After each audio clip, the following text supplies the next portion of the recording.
Quick transmigration with my online game account by Fantoon. 811. Anthony was jolted awake by a searing pain in his head as consciousness slowly returned.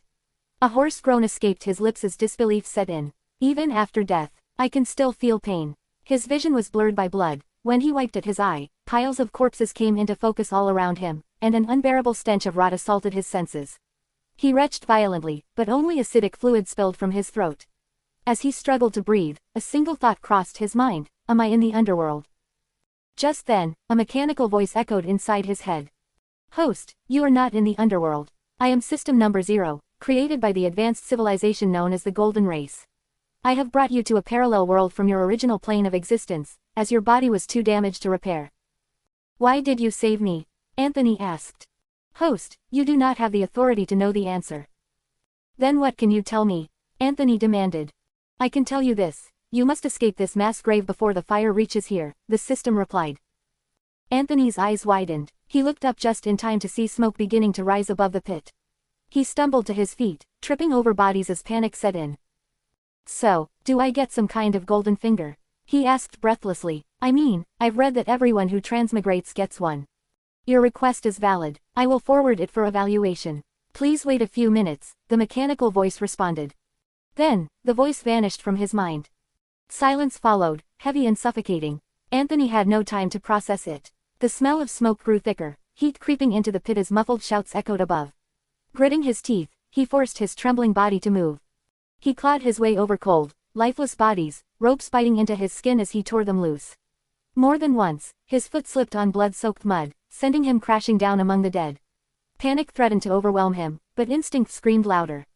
Using a half-burned plank in sheer desperation, Anthony dragged himself up the edge of the mass grave. His fingers split, nails tearing as he hauled himself over the rim just as flames licked the pit below. He didn't look back. Staggering on weak legs, Anthony fled into the nearby woods.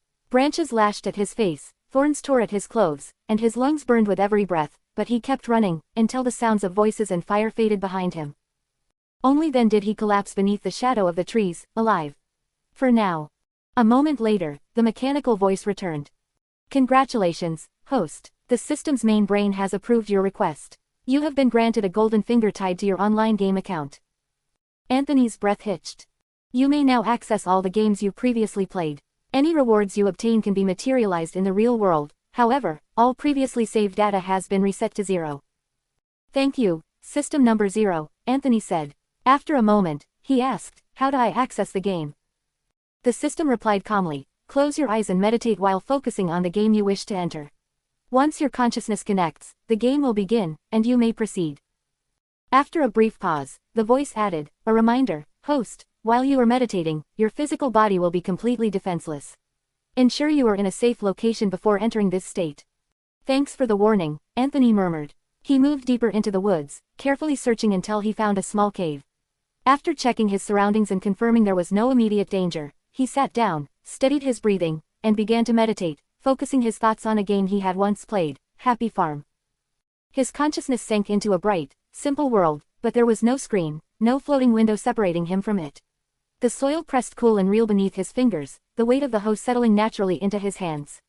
Instructions did not appear as text, instead, knowledge flowed directly into his mind, guiding his movements instinctively, how to claim a plot of land, how to ready tools, how to prepare the soil correctly. Anthony worked the earth himself, feeling resistance as the hoe cut into the ground, understanding through sensation how depth and spacing affected growth. When he lifted the watering can, he felt its weight shift as water poured out, instinctively adjusting the flow to distribute moisture evenly across the soil. The tutorial was not rushed. It emphasized efficiency and sustainability through repetition and physical feedback rather than prompts or menus. Only after he personally completed every step, tilling, planting, watering, and observing the soil's response, did a quiet confirmation resonate within his mind. Tutorial complete. A completion achievement appeared, and his starter rewards were issued: a basic hoe, a basic watering can, ownership of a single plot of land, and a packet of carrot seeds. Anthony opened his eyes and asked the system about the rewards. The system informed him that they were stored in his system inventory. Moments later, he retrieved the watering can and drank from it and cleaned himself. Feeling hungry, he placed the plot of land outside the cave. Using the hoe, he tilled the soil, planted the seeds, and watered them carefully. 5 minutes later, he watched in disbelief as the carrots grew before his eyes, fully matured and ready to be harvested and eaten. He reached down and pulled up the carrots one by one. Each of them was perfectly shaped, identical as if copied from the same mold, 40 in total. He washed one and took a bite. It was crisp, fresh, and pleasantly sweet. Just then, the system's voice rang out once more. Congratulations, host. You have obtained an asset. The system marketplace has now been unlocked. Within it, you may trade items, selling or purchasing goods from other system users. Oh, let's see, Anthony muttered as he closed his eyes and focused on the marketplace. A shopping interface appeared before him, filled with countless items available for sale. On one side, he noticed a sell tab. When he selected it, a new panel opened, prompting him to enter the item's name, set a price with an option to use the recommended price and specify the quantity. Thinking it was worth a try, Anthony entered the item name as organic carrots. For the price, the system recommended 2 points per carrot, which he agreed to. He then input the full quantity, 40 carrots. After he completed the listing details, the interface requested authorization to link the system inventory to the marketplace. Once approved, any purchase would be processed automatically, with items transferred instantly upon sale, though the system would take a 10% commission from the profit. Afterward, he browsed the items currently for sale. Everyday items filled the marketplace: lighters, knives, bread, and other necessities, neatly sorted into categories. Beyond them were sections for weapons, talismans, pills, charms, books, and even buffs, skills, and spells. Curious, Anthony opened the spells tab and found a basic spell, Fireball, priced at 1,000 points. The talismans section proved more affordable. A Fireball talisman cost 10 points, while an invisibility talisman was listed at 50. In the pills category, a manwa washing pill, low level, carried a price of 500 points. Seeing all these fantastic items, he almost felt his mouth water. But reality quickly set in. He didn't have a single point to his name. Night was approaching, and Anthony knew the forest would become far more dangerous after dark. Fearing roaming beasts or unexpected threats, he decided to enter another game, hoping to gain something that could help ensure his safety. This time, he chose PUBG. The moment his consciousness connected, the world shifted sharply. A briefing screen flashed before his eyes, outlining match conditions, squad size, and survival objectives. Seconds later, the roar of an aircraft thundered around him. He felt the vibration beneath his feet, the weight of equipment strapped to his body, and the cold wind rushing past as the plane crossed the battlefield. When the jump signal appeared, Anthony followed his squad leader's mark and leapt. The sensation was nothing like tapping a screen or pressing keys. His stomach dropped as the wind roared past his ears, adrenaline flooding his veins as he adjusted his descent by instinct alone. The ground rushed up far too fast, and when he hit the outskirts of the ruined settlement, the impact jolted through his legs with startling realism. He moved immediately, crouching behind broken walls as his hands seized a rifle, ammunition, and light armor. The weight of the weapon felt real in his grip, the cold metal pressing into his palms. This wasn't something he was controlling from a device. It felt as if he was truly there, breathing, moving, surviving. Gunfire erupted nearby, sharp and deafening. Anthony flinched as bullets cracked past him, his heart pounding as he pressed himself against cover. He listened for footsteps, judged distance by sound alone, and coordinated silently with his teammates through movement and timing rather than words. They advanced zone by zone, rotating early, avoiding reckless fights, every decision carrying the weight of consequence.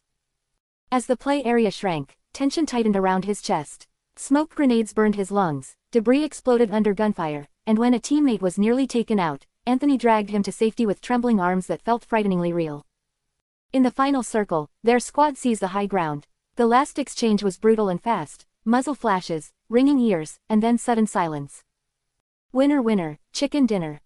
The battlefield dissolved into light as the match ended. This time, the system awarded tangible rewards. A military uniform, a sturdy pan, and a pistol fitted with a single magazine containing 5 shots. Anthony felt a sharp pull in his consciousness before his awareness snapped back to the forest cave. Without wasting time, Anthony retrieved the items from his system storage. He used the watering can he had to clean himself, wiping away sweat, blood, and grime before putting on the military uniform. It fit surprisingly well, the fabric sturdy and warm, offering a sense of security he hadn't felt since waking up. He then checked the marketplace and discovered that 10 of his carrots had already sold, earning him 20 system points. Relieved, he quickly spent them, purchasing a lighter for 1 point and a case of instant noodles for 5. With night fully settled in, he gathered firewood from the surrounding forest, keeping alert for any movement in the darkness. Back inside the cave, Anthony sparked the lighter and boiled water in the pan. Soon, the familiar aroma of instant noodles filled the small space. He ate slowly, savoring the warmth as it spread through his body, easing both hunger and tension. Afterward, he bought a simple blanket for 5 points, wrapped himself in it, then lay back against the cold stone and closed his eyes. Fatigue dragged him down before he could think any further. Sleep came quickly, shallow and uneasy.